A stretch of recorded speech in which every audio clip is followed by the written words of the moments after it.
राष्ट्रपति के दत्तक पुत्र विशेष पिछड़ी बैगा जनजाति व्यवस्थापन के कार्य में महाघोटाला के आरोप लगाते हुए जिले के विभिन्न जन समस्याओं को लेकर गोंडवाना गणतंत्र पार्टी ने 26 सितंबर को राज्यपाल एवं मुख्यमंत्री के नाम पर ज्ञापन सौंपा है।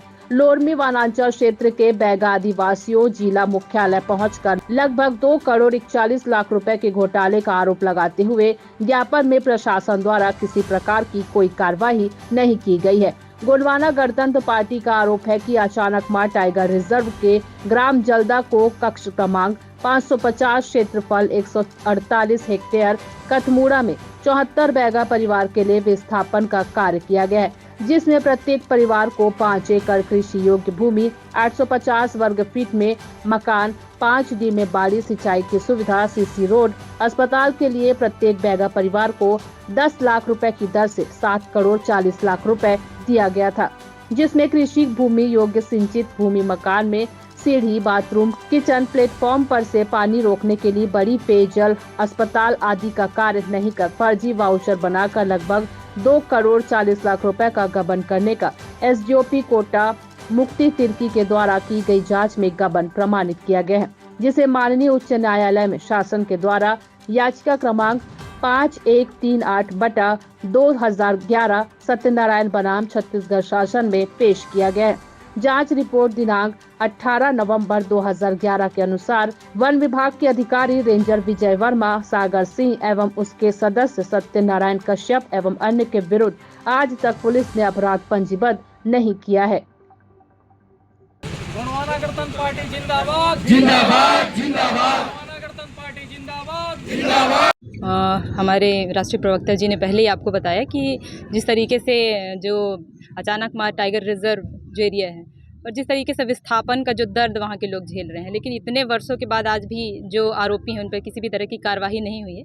तो ये सिर्फ मामला आदिवासियों के हित से संबंधित नहीं है। आजकल जो अगर प्रदेश में देखेंगे तो यहाँ पर सिर्फ 2 जातियाँ हैं, एक अमीर जाति और एक गरीब जाति, और ये जो संघर्ष चल रहा है और अमीर जाति और गरीब जाति के बीच चल रहा है, तो जो पूंजीपति हैं उनके इशारों पर अगर शासन और प्रशासन काम करते हैं तो यहाँ के जो गरीब तबके के लोग हैं तो उनका शोषण होता रहेगा। इसलिए हमारे राष्ट्रीय प्रवक्ता महोदय जी के द्वारा भी कहा गया है कि यदि 10 दिन के अंदर कोई कार्यवाही नहीं होती है, FIR दर्ज नहीं होता है उन पर, तो हम जेल भरो आंदोलन करने के लिए बाध्य होंगे। क्या कारण है जो आप जी देखिए, ये होता है कि हमको प्रशासन, यहाँ हमारी जो लड़ाई है ये पुलिस प्रशासन से लड़ाई नहीं है, हमारी लड़ाई यहाँ की व्यवस्था से है, जिनको हमने वोट देकर सत्ता पर बिठाया है, यहाँ के लोगों ने जिनको सत्ता पर बिठाया है। तो हम चाहते हैं कि जहाँ से असल न्याय मिले तो वहाँ तक आवाज़ पहुँचना ज़रूरी है, क्योंकि पुलिस प्रशासन यहाँ पे सुरक्षा व्यवस्था में लगी थी, तो एक हमारा भी फर्ज बनता है कि किसी तरीके का सहयोग जो है हमारे तरफ से भी होना चाहिए।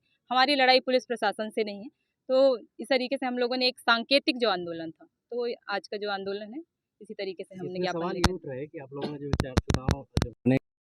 जी जी। गोंडवाना गणतंत्र पार्टी जो है सिर्फ चुनाव के समय ये भारतीय जनता पार्टी और कांग्रेस की तरह चुनावी बत्तर नहीं है, पहली बात तो। और गोंडवाना गणतंत्र पार्टी हर जिले में आप देखेंगे प्रत्येक जनहित के मुद्दों को लेकर जो है चुनाव मैदान में रही है, जब चुनाव नहीं रहा है तब भी रही है। तो ये किसी तरीके का चुनावी एजेंडा नहीं है। और जिस तरीके से यहाँ के जो जिला अध्यक्ष जिन पर आरोप है सागर बैस जी, तो उनका भी कहना है कि चुनाव के कारण मुझ पर आरोप लगाए गए हैं। तो मुझे लगता है कि 2010 से वो तो कांग्रेस के जिला अध्यक्ष नहीं रहे होंगे। तो यदि आज वो सत्ता के बहुत चहेते आज एक पदाधिकारी के रूप में, तो निश्चित रूप से शासन और प्रशासन का जो है उनको कहीं ना कहीं उनको प्राप्त हो रहा है। तो किसी तरीके का चुनावी एजेंडा नहीं है। और गोंडवाना गणतंत्र पार्टी जो है हमेशा जनहित के मुद्दों को लेकर चुनाव से पहले भी और चुनाव के बाद में भी मैदान में रही है। गोंडवाना गणतंत्र पार्टी और बसपा का संयुक्त मोर्चा था ये, और ये सांकेतिक आंदोलन है हमारा। असल में मुंगेली में इसलिए आंदोलन की आवश्यकता पड़ गया है क्योंकि जो बैगाओं के लिए करीब ये अचान कमार कि जल्दा जो गांव है 74 बैगाओं को जो विस्थापन का मामला था उनको पुनर्वास किया जाना था। प्रत्येक बैगा को 10 लाख सोल्यूशन दर्शाई था, और इन लोगों ने उसमें से इनको जो मिलना था 7 करोड़ 40 लाख रुपए। जांच का हम ये मांग कर रहे हैं कि उसमें 2 करोड़ 40 लाख का फर्जी बिल वाउचर लगा करके जो है, जो कांग्रेस के जो जिलाध्यक्ष वर्तमान जिलाध्यक्ष सागर बैसी जी, रेंजर उसमें विजय वर्मा, सत्यनारायण, ये कुछ नाम आ रहे हैं जो अपराधी हैं। और 2 करोड़ 40 लाख का जो गंभीर मामला है गबन का, इस पर आज तक की कार्रवाई नहीं हुई है। इस मामले को लेकर हम लोग जो है शासन प्रशासन का ध्यान आकर्षण करना चाह रहे थे। चुनाव सामने में है, चूंकि 1 महीने से प्रेरित क्यों मानेंगे? गोंडवाना गणतंत्र पार्टी कभी ऐसे मुद्दों पर राजनीति नहीं करती। गोंडवाना गणतंत्र पार्टी इसमें पिछले 5 बार इसको ज्ञापन दे चुके हैं। समस्या ये परे है कि प्रशासनिक अधिकारी जो कलेक्टर हो, एसपी हो, यहाँ के जो सक्षम अधिकारी जिनको कार्रवाई किया जाना चाहिए, ऐसे मामलों में तो माननीय न्यायालय को स्वतः संज्ञान लेना चाहिए।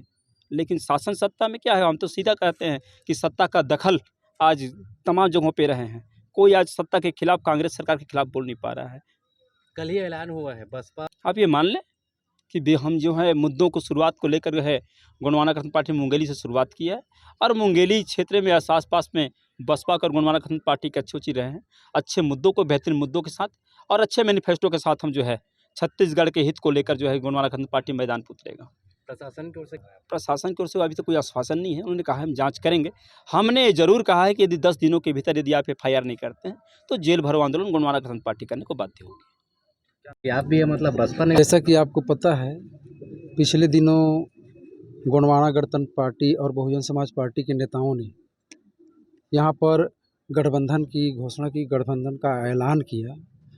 और ऐसी बात नहीं है कि आज हम गठबंधन हुआ है तभी आ रहे हैं। आप सब लोग जानते हैं, जब कभी भी जन आंदोलन होता है, चाहे आदिवासियों पर अन्याय अत्याचार होता रहा हो, या दलितों पर हो, या पिछड़े वर्गों, तो निश्चित रूप से जहाँ जहाँ नज़र आते हैं गोंडवाना के भाई या बहुजन समाज पार्टी के भाई, तो हम ऐसे कंधा मिलाकर लड़ते रहे हैं। और ये खुशी की बात है कि हमारे नेता लोग गठबंधन कर लिए, तो मान कर चलिए कि आने वाला 2020 चुनाव कांग्रेस और भाजपा के लिए ये बिल्कुल ऐसा होगा कि लोग चने चबाने पर होगा, क्योंकि 2 विचारधारा मिल रहे हैं, 2 दल नहीं है, 2 विचारधारा जो कि वास्तव में अगर देखा जाए कि ही भी विचारधारा है। लगता दूर से जरूर है कि ये 2 विचारधारा वाले हैं, 2 दल के लोग हैं, लेकिन एक विचारधारा पे आकर अगर 2 लोग काम, तो निश्चित जो कहा जाता है 1 और 1 11 होता है। तो यही होने जा रहा है। कांग्रेस और बीजेपी के लोग कह रहे हैं कि आखिर इन 10 साल अब जब चुनाव नजदीक है, तब अचानक से ये मुद्दा, इससे पहले इन तमाम मुद्दों पर देखिए, ये धनपतियों की पार्टी है, धन्ना सेठों की पार्टी है। जो लोग वास्तव में चुनाव के समय वो लोग एक्टिव होते हैं। बहुजन समाज पार्टी और गोंडवाना गणतंत्र पार्टी का आंदोलन, जो जन आंदोलन है, सतत चलते रहता है, आज नहीं है ये।